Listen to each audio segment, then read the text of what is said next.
왕 여호야김이 다스린 지 3년이 되는 해에 바벨론 왕 느부갓네살이 예루살렘에 이르러 성을 에워쌌더니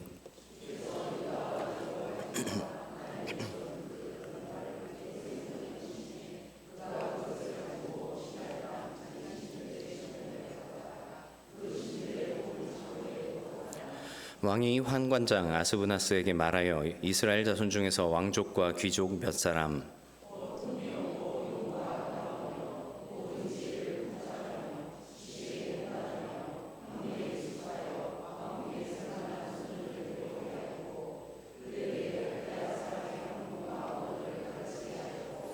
또 왕이 지정하여 그들에게 왕의 음식과 그가 마시는 포도주에서 날마다 쓸 것을 주어 3년을 기르게 하였으니 그 후에 그들은 왕 앞에 서게 될 것이더라.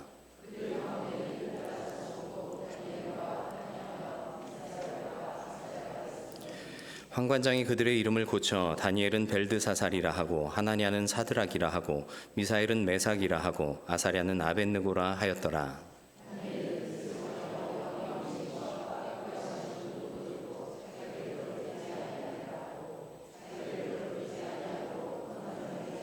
읽겠습니다. 하나님이 다니엘로 하여금 환관장에게 은혜와 긍휼을 얻게 하신지라. 아멘. 여러분, 부임 후 첫 설교의 자리를 섰습니다. 여러 생각들이 드네요. 동사 목사로 위임을 받아서 이 자리에 서게 된 것, 먼저는 하나님의 은혜이기 때문에 참 감사를 드립니다. 또 담임 목사님의 깊은 그런 고민과 또 준비의 과정들, 그 속에서 함께한 우리 성도들의 기도와 또 환대에 정말 마음을 다해서 감사를 표현하고 싶습니다. 지난 한 주를 보내면서 부임해 온 이 과정들을 좀 돌아보고 생각하고 감사하면서 또 준비하는 여러 시간들을 가졌습니다. 저 역시도 하나님께서 새롭게 이끄실 그 일하실 것을 기대하면서 저에게 맡겨진 이 시간들을 의미 있게 잘 보내고 또 하나님의 은혜를 바라면서 잘 쓰임 받기를 바라면서 또 준비될 수 있기를 바랍니다. 실은 이제 앞으로의 교회를 위해서 또 담임 목사님이나 저를 위해서 또 지금까지보다 더 많은 성도님들의 기도와 또 섬김이 필요함을 느낍니다. 여러분들은 잘 모르실 수도 있겠지만 또 저도 여러분들을 잘 모를 수도 있겠죠. 우리 낙원교회를 다시 오게 되면서 가졌던 크고 작은 생각들이 참 많습니다. 그런데 그 가운데 저에게 쉽지 않은 한 가지 문제가 있었습니다. 그것은 바로 제 이름입니다. 아시는 분들 아시겠지만 제 호적의 이름은 대열입니다. 큰 대자에 기쁠 열자를 써서요. 큰 기쁨이 되라고 불러준 이름입니다. 근데 또 부르는 이름은 다니엘이거든요. 다니엘을 한자식으로 표현하면 대열이 되니까 같은 이름이긴 합니다.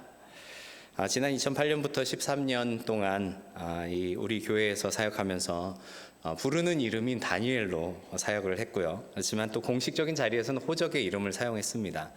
동명교회로 사역지를 옮기고 나서는 대열이라는 호적상의 이름으로 사용했습니다. 그런데 참 이게 다른 분들은 이걸 심각하게 생각하지 않으실 수도 있는데 이름이란 게 정말 중요하더라고요. 마치 하나인 듯 두 개의 이름을 가지고 살다 보니까 뭔가 묘하게 한 사람의 인생이 둘로 나눠진 것 같다, 이런 생각도 들기도 합니다.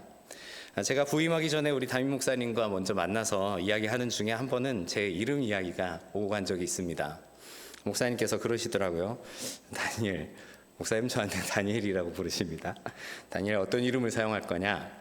그래서 저는 그냥 이렇게 대답했죠. 이제 동명에서도 대열이라는 이름으로 사역을 했는데 공식적으로는 이 호적상의 이름을 사용하고 싶습니다. 그렇게 했으면 좋겠습니다. 그랬더니 담임 목사님께서 제 상황도 이해해 주시면서도 한편으로는 또 성도님들 생각하면 좀 혼란스러울 수도 있지 않겠나 말씀하시는 거예요. 그래서 교회에서는 일단 익숙한 이름인 다니엘로 쓰고 노예라든지 공식적인 문서에서는 다니엘 괄호 열고 대열로 이렇게 쓰는 게 어떻겠냐 하시더라고요. 저에겐 제 이름도 중요하지만 또 우리 교회 성도님들이 너무나도 중요하기 때문에 자 그렇게 하겠습니다. 대답을 드렸습니다.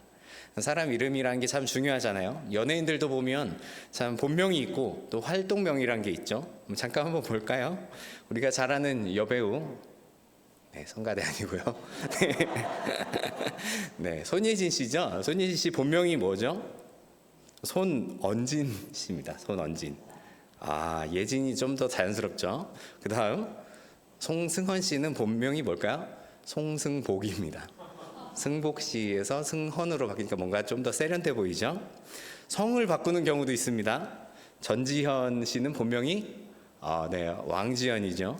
또 최정한 씨는 원래 장정한입니다. 장정한. 꽤 충격적이었던 이름이 있습니다. 최지우 씨. 네, 본명이 최미향입니다. 네, 잘 모르셔서 지금 못 우시는 분들도 계신데 최미향은 제 아내 이름입니다.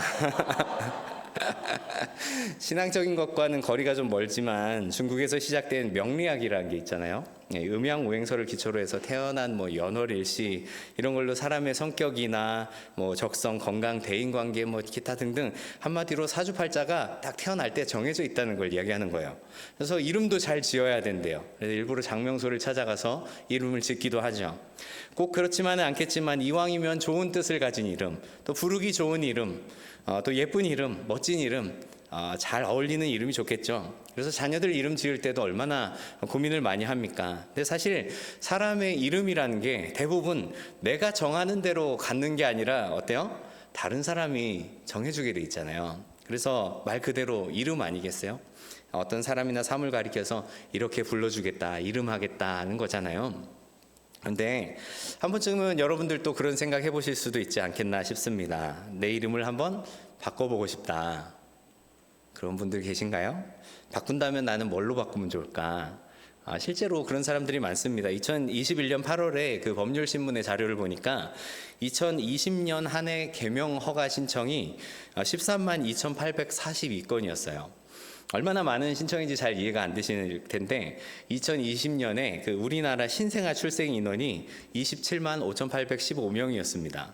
그러니까 단순하게 생각해 보면 이게 한평생 살면서 두 사람 중에 한 명은 이름을 바꾼다는 거예요.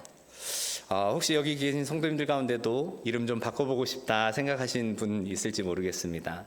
어쩌면 개명을 시도해 보신 분들도 있을 테고 실제로 개명하신 분들도 있을 수 있겠죠.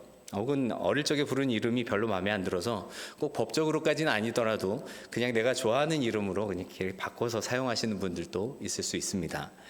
여러분 근데 오늘 성경 말씀을 보니까 자기 의도와는 전혀 상관없이 참 뜻하지 않게 이름을 바꿔서 부르게 된 한 사람이 등장합니다.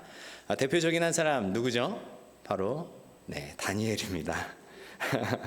그리고 다니엘의 세 친구들이죠. 이들은 이스라엘의 유다 지파 사람이었습니다. 그런데 안타깝게도 남유다 멸망의 끝자락에서 바벨론의 포로로 끌려간 인물들이죠. 주전 605년, 또 597년, 586년 이렇게 세 차례나 바벨론이 유다를 침공해 왔고 이스라엘 백성들을 포로로 끌고 갔습니다. 이 다니엘과 세 친구들은 1절 말씀 보니까 유다 왕 여호야김이 다스린 지 3년이 되는 해, 즉 주전 605년 바벨론의 느부갓네살 왕이 예루살렘 침공해서 첫 번째로 이제 포로로 끌려가게 된 사람이었다. 이렇게 소개를 하고 있습니다. 이때 바벨론은 성전의 귀한 그릇들 또 보물들을 탈취해 갖고 왕족이라든지 귀족들, 청년들, 인재들을 끌고 바벨론으로 갑니다. 거기에 다니엘과 세 친구들도 함께 포함되어 있었던 것이죠. 다니엘서를 시작하는 맨 앞부분은 이런 역사적인 배경과 함께 다니엘 그리고 세 친구들의 이름이 바뀌어 불리게 된 일들을 맨 앞부분에 먼저 소개하고 있습니다. 바벨론 왕 느부갓네살은 포로로 끌고 간 이들 가운데서 똑똑한 소년들을 뽑았습니다. 이들에게 바벨론의 학문과 언어를 가르칩니다. 그들의 문화에 젖어 바벨론 사람이 되게 만들었습니다. 바벨론을 위해 충성하는 인재가 되게끔 이들을 탁월하게 훈련시켰습니다. 그래서 왕립 특별 장학생으로 심지어 입을 것, 먹을 것까지도 모두 지원을 아끼지 않았습니다. 3절에서 5절 말씀 보면 이렇게 말씀하시죠. 왕이 환관장 아스부나스에게 말하여 이스라엘 자손 중에서 왕족과 귀족 몇 사람 곧 흠이 없고 용모가 아름다우며 모든 지혜를 통찰하며 지식에 통달하며 학문에 익숙하여 왕궁에 설만한 소년들을 데려오게 하였고 그들에게 갈대아 사람의 학문과 언어를 가르치게 하였고 또 왕이 지정하여 그들에게 왕의 음식과 그가 마시는 포도주에서 날마다 쓸 것을 주어 3년을 기르게 하였으니 그 후에 그들은 왕 앞에 서게 될 것이더라. 그리고 이어지는 말씀 이렇게 말씀합니다. 그들 그들 가운데에는 유다 자손 곧 다니엘과 하나냐와 미사엘과 아사랴가 있었더니 환관장이 그들의 이름을 고쳐 다니엘은 벨드사살이라고 하나냐는 사드락이라 하고 미사엘은 메삭이라 하고 아사랴는 아벳느고라 하였더라. 여러분, 여기까지 보면 어떻습니까? 포로민으로서 이런 대우를 받으면서 살 수 있다는 건 어쩌면 큰 행운 아닐까요? 이 정도면 포로 생활치고는 꽤 괜찮아 보일 수 있겠다 생각할 수 있습니다. 어쩌면 포로 생활이지만 이 정도면 유다에 살 때보다 더 살만하다 느꼈을지도 모르죠. 게다가 이름 하나 바꾸는 것쯤이야 별 대수겠어. 그리고 여기에 살고 있으니 여기 식의 이름으로 불리는 게 당연해 라고 생각할 수도 있습니다. 하지만 그것은 그들이 가장 중요하게 여기는 신앙의 정체성을 뿌리채 흔드는 아주 무서운 일이었습니다. 그 첫 번째가 바로 이들의 이름을 바꾸는 것이었죠. 다니엘은 벨드사살로, 또 하나냐는 사드락, 미사엘은 메삭, 또 아사랴는 아벳느고로. 이제 이들은 고국이 아닌 낯선 땅 바벨론에서 낯선 이름으로 살아야 합니다. 나라도 잃었습니다. 이름도 잃었습니다. 신앙까지 이를 위기에 처했습니다. 그러나 성경 다니엘서는 이러한 위기에서 이렇게 믿음의 사람들이 바벨론이라는 커다란 파도에 휩싸이지 않고 오히려 이 파도를 뛰어넘는 신앙의 모습으로 살았다는 사실을 우리에게 보여줍니다. 성경에서 바벨론은 대체로 부정적인 의미를 가지고 있는 나라죠. 하나님께서 이스라엘 깨우치시기 위해서 일시적으로 사용하신 도구이기도 하지만 창세기에서도 보면 신할 땅에 바벨탑을 세웠다. 고대 바벨로니아 제국을 말씀합니다. 또 요한계시록을 보면 그리스도인들이 이렇게 핍박당하는 일들이 생기게 되는데, 이런 로마를 가리킬 때 로마를 직접적으로 언급할 수 없기 때문에 바벨론이라는 이 말로 바꿔서 사용합니다.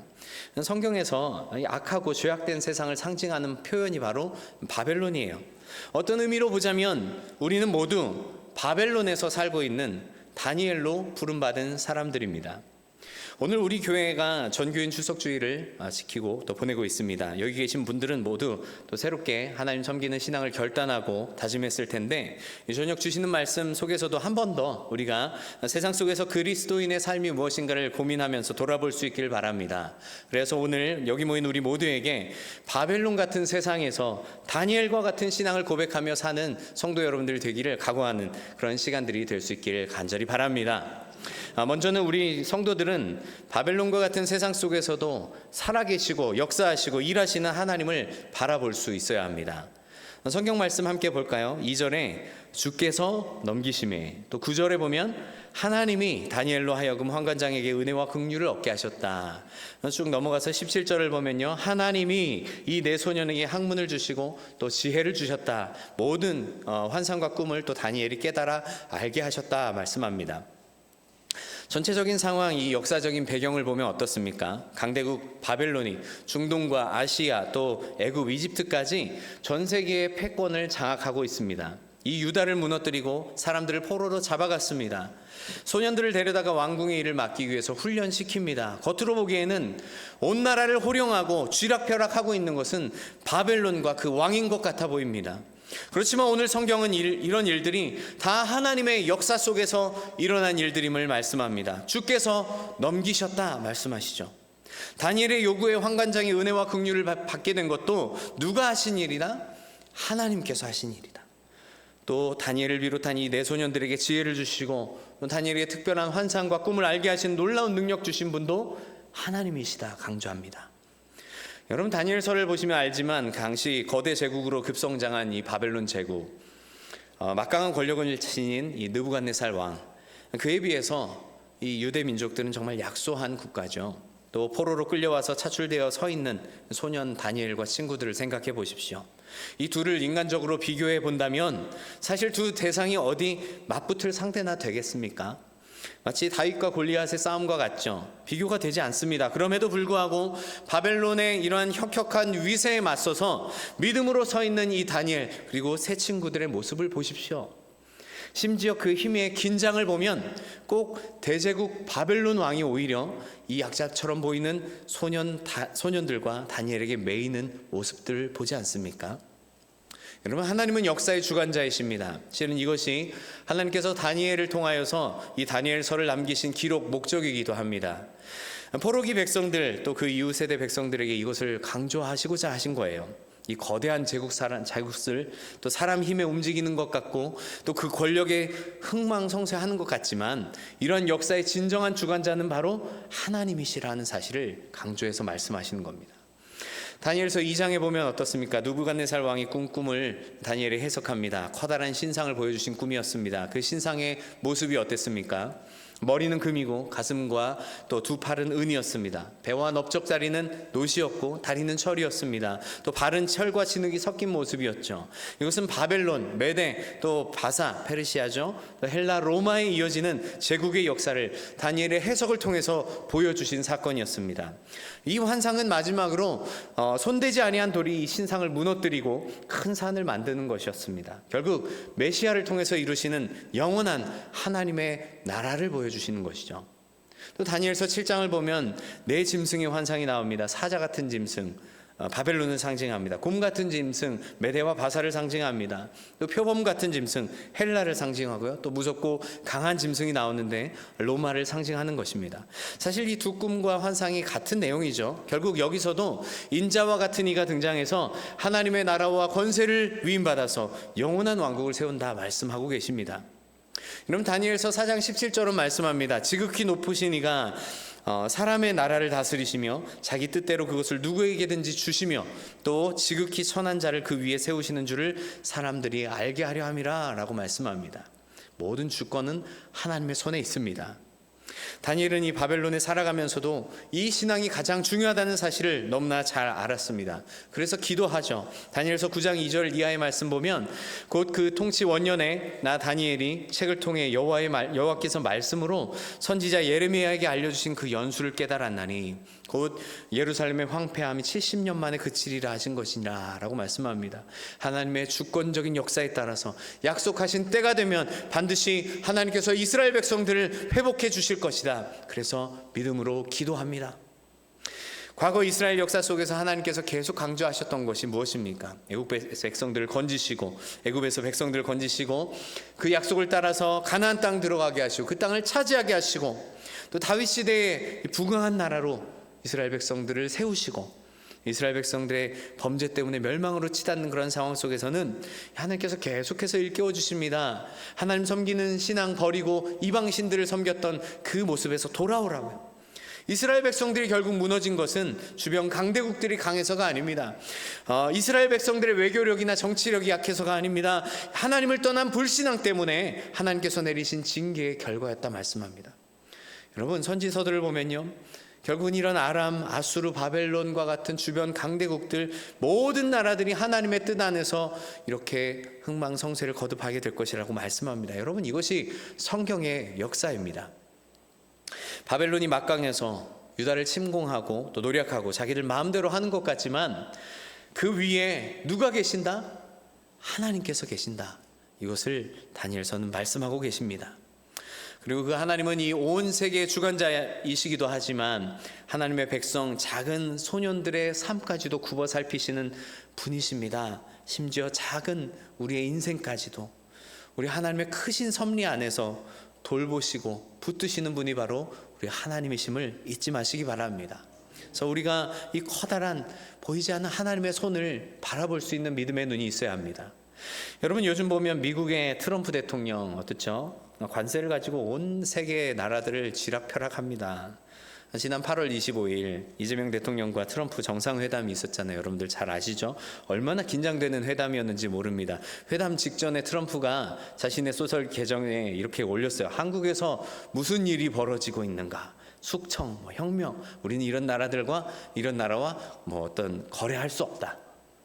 우크라이나의 젤렌스키 대통령이나 남아공의 라마포사와의 회담이 어땠는지 우리가 너무나 잘 알기 때문에 국민들 입장에서는 불안에 떨 수밖에 없었던 일 아닙니까? 다행히 참 지혜롭게 잘 준비한 대통령과 또 참모들 기지를 발휘한 덕분에 회담의 성과가 아주 긍정적으로 평가된 것이 참 다행이라는 생각이 듭니다.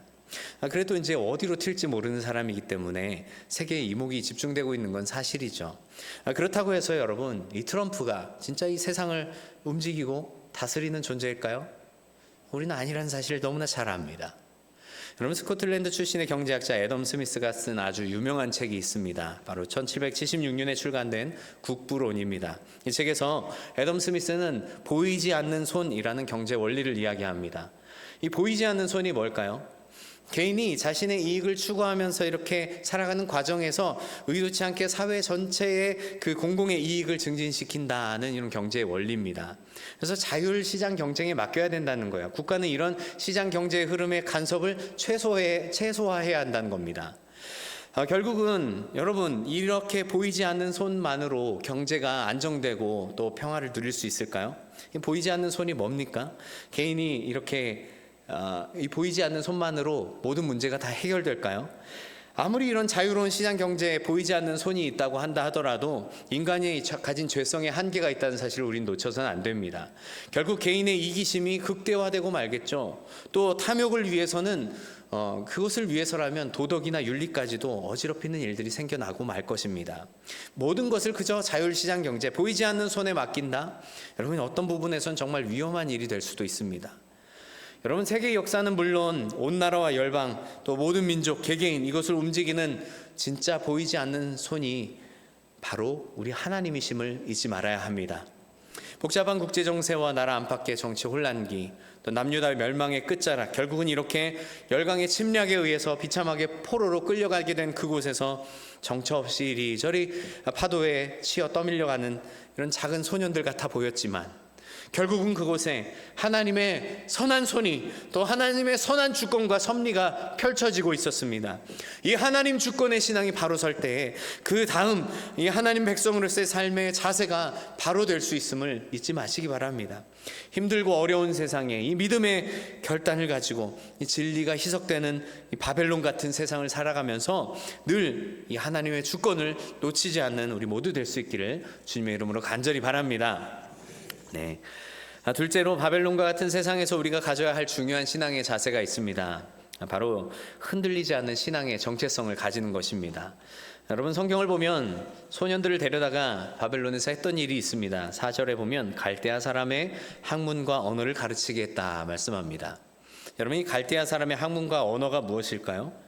갈대아는 이 바벨론 제국을 구성하는 엘리트 계층을 의미합니다. 당연히 이들이 가르치는 학문은 단순한 언어나 수학 이런 것들을 넘어서는 바벨론식 세계관을 형성하는 일이었습니다. 이 바벨론의 언어는 쐐기 문자인데요, 이 문자로 쓰인 문서들을 보면 주로 종교 문헌들에서 볼 수 있습니다. 바벨론 신을 찬양하는 그런 문학들, 또 신화들, 이런 것들을 이 쐐기 문자에서 많이 보게 되는 거죠. 그러니까 갈대아 사람의 학문과 언어는 다시 말하면 결국 바벨론의 문화, 사상뿐 아니라 이들의 철학, 또 신화, 종교까지 가스라이팅하고 또 세뇌시키는 교육이었던 것입니다. 먼저 눈에 띄는 게 있죠. 바로 이들의 이름을 바꾼 것입니다. 이스라엘 소년들의 이름을 바벨론식으로 개명합니다. 바벨론에 왔으니까 바벨론식 이름으로 바꾸는 거야, 포로민으로서 받아들여야 할 수밖에 없는 일들이겠죠. 하지만 이것은 단순히 이름 바꾸는 것으로 끝나는 일이 아닙니다. 앞에서 말한 것처럼 바벨론의 문화와 신을 받아들이도록 하는 것이에요. 결국은 이들이 가진 신앙의 정체성을 지우는 작업이 바로 이 개명 프로젝트였던 것이죠. 원래 이름의 뜻은 이렇습니다. 다니엘, 하나님은 나의 심판자라는 뜻입니다. 하나냐, 여호와는 은혜로우시다. 또 미사엘, 하나님과 같은 이가 누구냐? 아사랴, 여호와께서 도우신다. 여러분, 그런데 이런 이름을 어떻게 개명합니까? 다니엘은 벨드사살이라고 바꾸죠. 벨이 그의 생명을 보호한다는 뜻입니다. 벨은 바벨론 최고의 신입니다. 권력과 질서를 상징하는 신이에요. 하나냐는 사드락이라고 이렇게 이름을 바꿉니다. 여러분, 이 사드락이나 메삭과 같은 이름은 공통적으로 아쿠라는 달의 신의 이름에서 따온 그런 이름입니다. 시간과 운명을 다스리는 그런 신이라고 여겨지는 신이죠. 사드락은 이 아쿠의 명령을 따르는 자라는 뜻이에요. 또 미사엘은 메삭이라고 불리죠. 아쿠와 같은 이가 누구냐? 아사랴는 아벳느고, 느고 신의 종이란 말입니다. 느고는 바벨론의 지혜와 또 기록의 신이거든요. 여러분, 바벨론식으로 본다면 아주 최고의 이름 아니겠습니까? 잘 나가는 신들의 이름을 자기 이름으로 갖다 붙였으니까 얼마나 형통한 삶을 살겠어요. 그런데 여러분, 그렇게 이름을 갖다 붙인다고 해서 그들의 이름대로 잘 나가는 삶을 살 수 있을까요? 아니죠. 더구나 이방 신들의 이름 아니겠습니까? 여러분, 다니엘서의 특징이 무엇일까요? 다니엘이 벨드사살이라는 이름으로 개명하지만 이후에 성경을 통해서 나오는 이름들을 보면 다니엘이에요. 물론 벨드사살이라 이름하는 다니엘 이런 표현들은 있지만 다니엘은 다니엘로 계속 그 이름을 남깁니다. 물론 다니엘이 썼으니까 그랬겠죠. 근데 다니엘서 6장을 보면 다니엘을 모함해서 기도하는 다니엘을 사자굴에 넣는 일이 발생하는데 다리오 왕이 다음날 아침 일찍이 그 다니엘을 찾아갑니다. 그러고서 이렇게 부릅니다. 살아계시는 하나님의 종 다니엘아, 네가 살아있느냐? 다니엘이 의도적으로 기록했을 수도 있죠, 그런 이름을. 그렇지만 분명한 것은 다니엘은 벨드사살이라는 그 바벨론식 이름보다 다니엘이라는 히브리식 이름을 사용하고 있다는 거예요. 그러면 여러분 또 한편으로는 생각하게 되죠. 사드락 메삭 아벳느고는요, 물론 새 친구의 이름 우리도 히브리식보다 이 바벨론식 이름이 익숙할 때가 많습니다. 성경에도 더 자주 나오고요. 물론 새 친구의 이름 우리도 이렇게 히브리식 이름보다 바벨론식 이름이 익숙하지만 이들이 뭐 신앙 정체성을 가지지 못해서 그런 거냐, 그런 게 절대 아니죠. 이 새 친구들의 이름은 오히려 바벨론식 이름으로 표기를 합니다. 이것은 조금 반전이 있는 거예요. 왜냐하면 바벨론이라는 어마어마한 그 권력 속에 살면서 이 일들이 모두가 이 바벨론 제국의 무대 위에서 일어난 일들이라는 것을 이 새 친구의 이름을 통해서 보여주는 거거든요. 그러나 오히려 다니엘서를 읽는 이 독자들은 아이러니하게도 이러한 엄청난 바벨론의 권력 앞에서도 이 풀무불 사건이라든지 신상 숭배와 관련한 이런 사건들 앞에서 이들이 결국 바벨론식의 이름을 가지긴 했지만 실제로는 여호와를 섬겼다는 사실을 보게 되는 거예요. 여러분, 특별히 다니엘이 흔들리지 않는 신앙의 정체성을 갖고 살았다는 사실은 또 한 가지를 보면 알 수 있죠. 여러분, 다니엘은 어떻습니까? 8절에 보면 이렇게 말씀해요. 뜻을 정하여. 다니엘은 뜻을 정했습니다. 왕의 음식과 그가 마시는 포도주로 자기를 더럽히지 아니하리라 하고 자기를 더럽히지 아니하도록 환관장에게 구했다 말씀하시죠. 뜻을 정하다, 무슨 뜻일까요? 성경 원어로 이렇게 레브라는 이 말은 그저 단순한 결심이나 각오 정도가 아닙니다. 마음 중심에 확고하게 새겨 넣었다, 이런 뜻이에요. 네, 여러분, 실은 여기에도 대비가 되는 내용이 있는데 바로 3, 4절입니다. 3절에 바벨론 왕 느부갓네살이 환관장을 시켜서 어떻게 하라고 말합니까? 이스라엘 자손 중에서 왕족과 귀족 몇 사람을 선발해라. 그리고 4절에 보면 이 사람 중에서 어떤 사람 뽑으라 그래요? 곧 흠이 없고 용모가 아름다우며 또 모든 지혜를 통찰하며 지식에 통달하며 학문에 익숙하며 왕궁에 설만한 소년들을 데려오게 하였고, 아주 조건이 까다롭습니다. 네, 여러분, 다니엘이 이런 사람이었다는 거예요. 우리 이렇게 오늘 이렇게 찬양한 청년들 모습 너무 아름답죠. 청년 시절의 다니엘의 모습을 보면 우리 청년들도 이런 모습으로 섬기고 찬양하면 참 좋겠다는 생각이 듭니다. 저는 제 이름을 다니엘로 불러주는 것에 참 감사한 이유가 여기 있습니다. 성경에 용모가 아름다우며 라고 말씀하시잖아요. 다니엘은 뭐 꽃미남이었을 거예요. 심쿵남, 만찢남, 뭐 이런 표현이 참 어울리는 그런 사람이었을 겁니다. 제가 그렇다는 건 아니고요. 아니, 여러분, 저 성경에 근데 용모에 대해서 이야기하는 사람이 별로 흔하지는 않거든요. 그리고 용모에 대해서도 잘 표현하지만 또 신앙까지 출중한 이런 사람들 많지 않아요. 요셉 보면은 창세기 39장에 요셉은 용모가 빼어나고 아름다웠다, 이렇게 말씀합니다. 또 다윗, 젊고 붉고 용모가 아름다웠다. 또 에스더, 용모가 곱고 아립다운 처녀였다. 모두 다 신앙도 외모도 아주 훌륭한 그런 사람들이었어요. 근데 아무튼 다니엘은 외모뿐만 아니라 재능도 지혜도 또 뛰어났던 사람입니다. 근데 맨 앞에 나오는 표현에 눈길이 가죠. 뭐죠? 곧 흠이 없고. 여러분, 이 흠이 없다는 말은 성경에서 제사의 제물을 가리킬 때 자주 사용되는 단어를 쓰고 있거든요. 그러니까 여러분, 흠 없고 순전한 것, 깨끗하고 더럽지 않은 것, 하나님 앞에 바쳐지는 흠 없는 것, 그런 표현을 여기서 사용하는 겁니다. 물론 그 바벨론에서 느부갓네살 왕이 요청했던 그 흠 없는이라는 의미는 조금 다른 의미로 사용되겠지만요. 그러나 바벨론 왕은 바벨론 궁정에서 요구한 인재 조건으로 흠 없는 사람을 선택하고자 했어요. 그런데 다니엘은 정말 하나님 앞에서 흠없는 사람이었다는 거예요. 그는 뜻을 정하였습니다. 바벨론이 내린 음식을 거부했습니다. 왜냐하면 이것은 단순히 음식의 문제가 아니라 신앙의 문제였기 때문입니다. 이방 나라이기 때문에 하나님께서 정하신 정결하지 못한 음식들이 있을 수도 있겠죠. 또 당연한 이야기지만 이러한 제물들, 고기들은 어때요? 이방 신들에게 제사를 드리고 나서 얻는 게 대부분이거든요.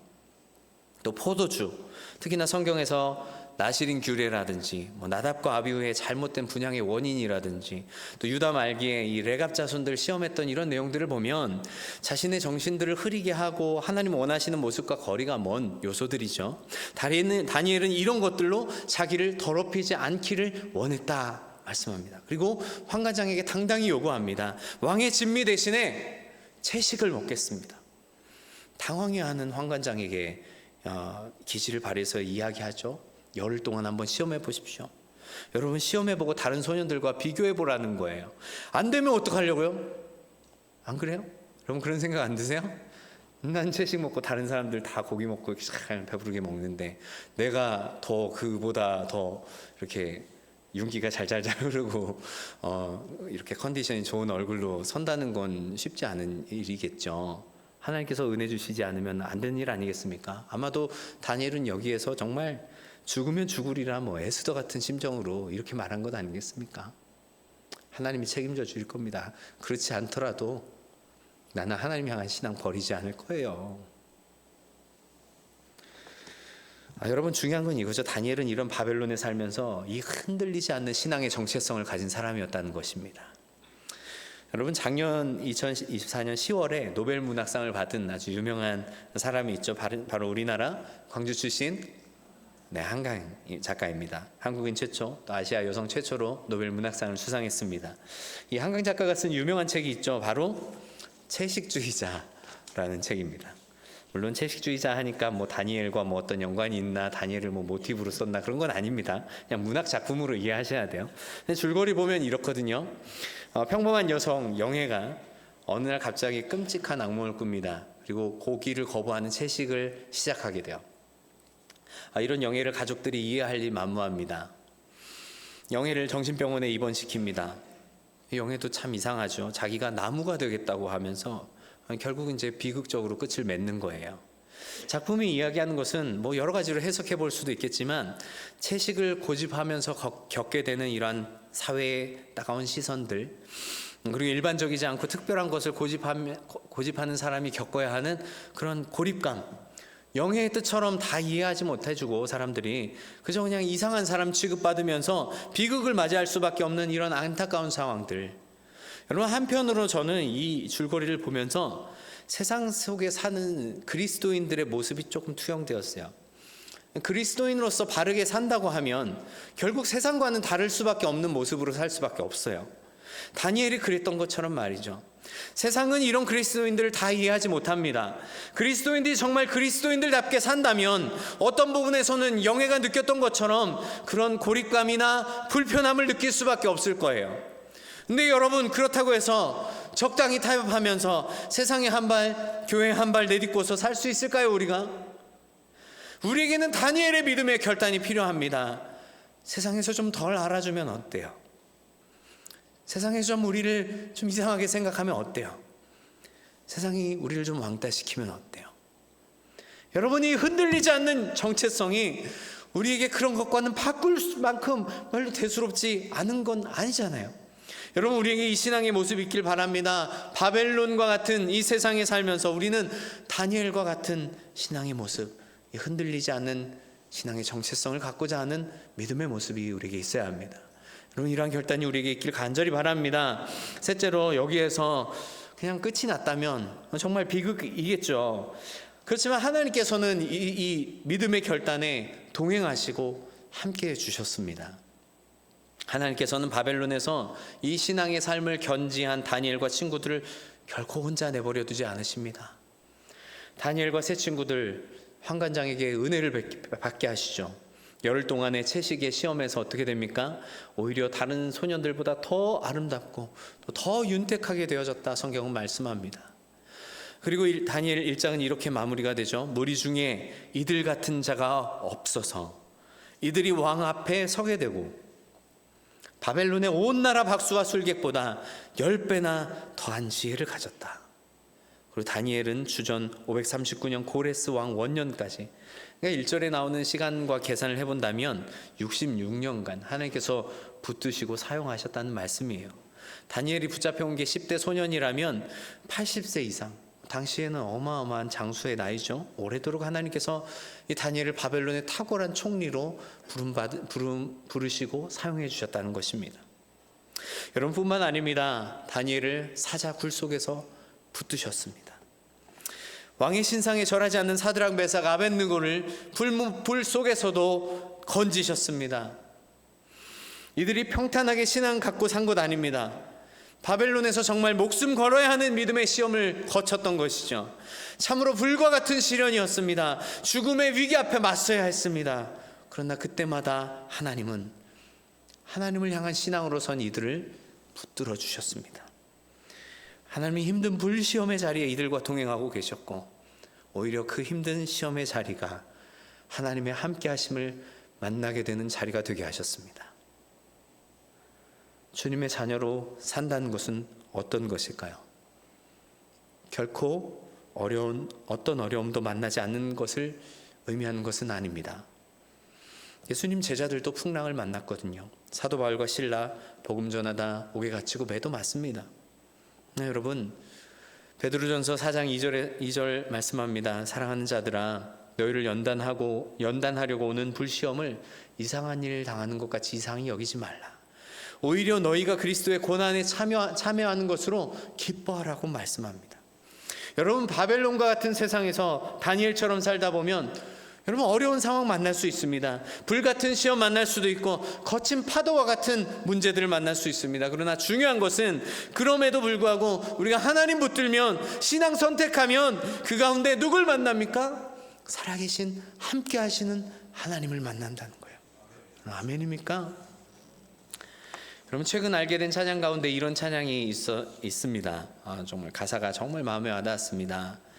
주의 자녀로 산다는 것은 이란 찬양이에요. 제가 우리 조병렬 집사님한테 이 찬양 저녁에 한번 부를 수 있겠냐 그랬더니 좀 어렵대요. 그래서 어르신들 같이 이렇게 찬양하기는 조금 어려울 것 같다고, 본인도 익숙해져야 되는데 시간이 걸린다고 이야기를 해서 못 불렀지만 저도 못 부를 것 같습니다.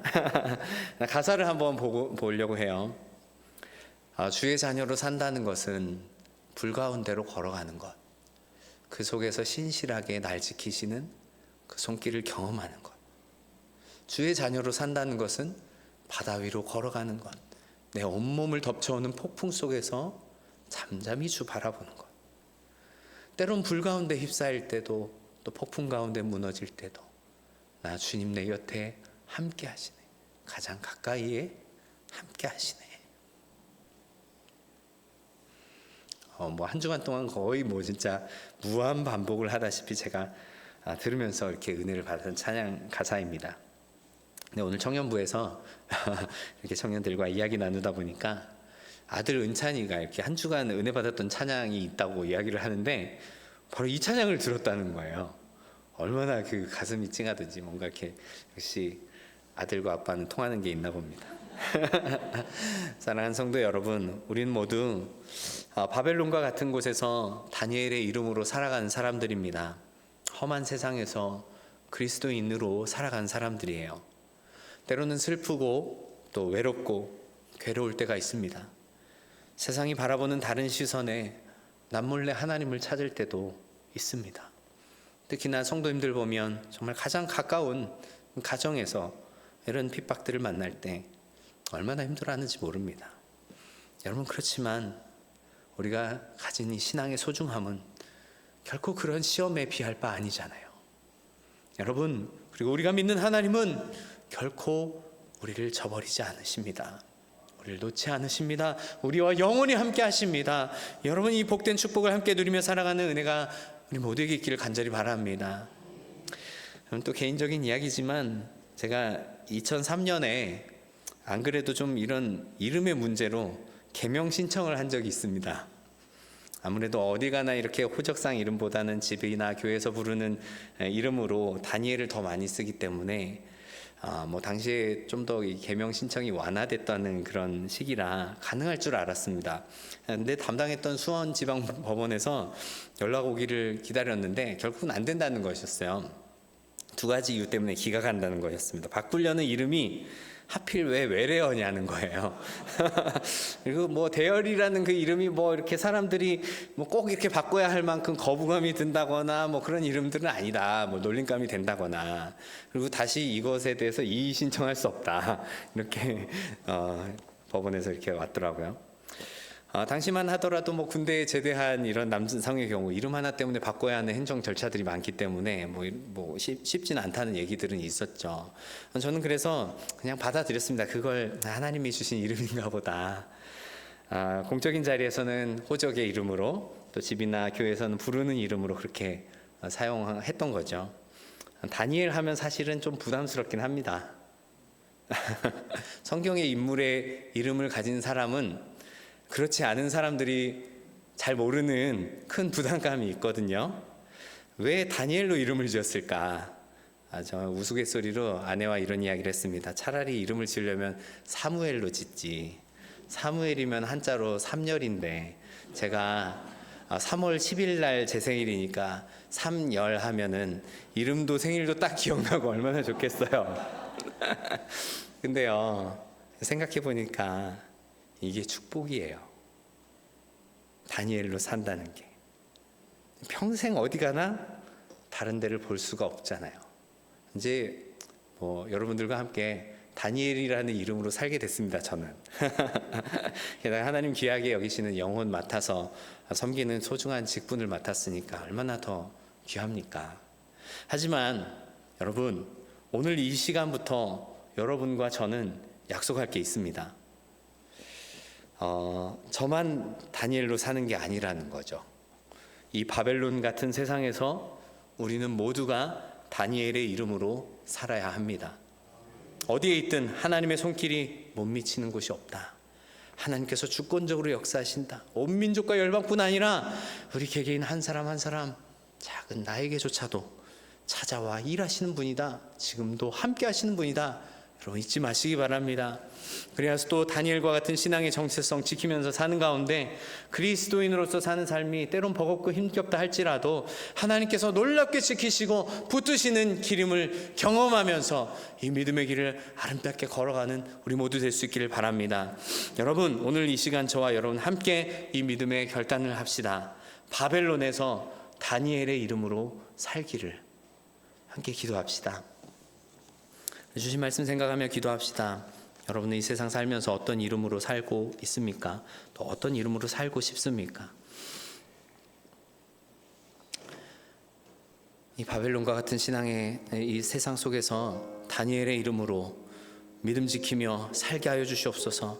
하나님 함께 하심을 선포하며 외치며 당당하게 믿음으로 서는 우리 모두가 될 수 있게 해달라고 시간 함께 기도하며 나갑시다.